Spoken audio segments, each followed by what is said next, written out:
IPL 2024 প্রথম রাউন্ডের semifinal খেলতে নামছেন কলকাতা বনাম হায়দ্রাবাদ। 21শে মে ইন্ডিয়া সময় রাত 7:30, বাংলাদেশ সময় রাত 8টা। দুই দলের মধ্যে যেই দল জিতবে সেই দলই ফাইনাল রাউন্ডে চলে যাবে।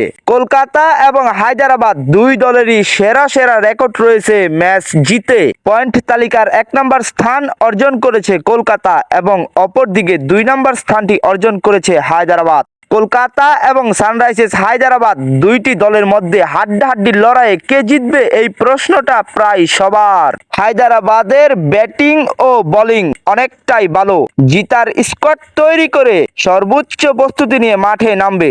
হায়দ্রাবাদের কোচ তাদের প্লেয়ারদেরকে একটি কথা স্পষ্টভাবে বললেন, শাহরুখ খানের কলকাতা দলটি অনেকটাই কঠিন, সঠিক সময়ে সঠিক সিদ্ধান্ত নিয়েই কলকাতাকে হারাতে হবে।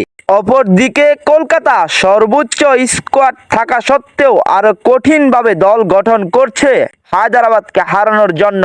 নিজেদের খেলাটা মাঠে নিজেদেরকেই দেখাতে হবে, হায়দ্রাবাদকে হারিয়ে আমাদের ফাইনাল নিশ্চিত করতে হবে।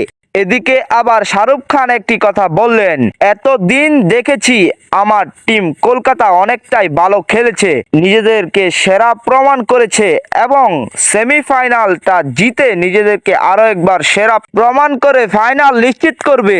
এদিকে আবার কলকাতা দলের অধিনায়ক বললেন, হায়দ্রাবাদকে আটকানোর মতো আমাদের বোলিং রয়েছে, হায়দ্রাবাদ যাতে বেশি রান না করতে পারে সেই ব্যবস্থায় আমরা করব, সঠিক সময়ে সঠিক বোলিং দিয়ে হায়দ্রাবাদকে আটকিয়ে দিব। তো ভিডিওটি আর বেশি বড় করলাম না, সেমিফাইনাল প্রথম রাউন্ড কে জিতবে এবং আপনি কোন দলের সাপোর্টার কমেন্ট করে জানিয়ে দিবেন। সবার কাছে একটাই অনুরোধ, যদি ভিডিওটি ভালো লাগে তাহলে আমাদের চ্যানেলটাকে সাবস্ক্রাইব করবেন, পরবর্তী ভিডিওটি পাওয়ার জন্য লাইক দিয়ে পাশেই থাকবেন। সবাই ভালো থাকবেন, সুস্থ থাকবেন, দেখা হবে পরবর্তী আরেকটি ভিডিওতে।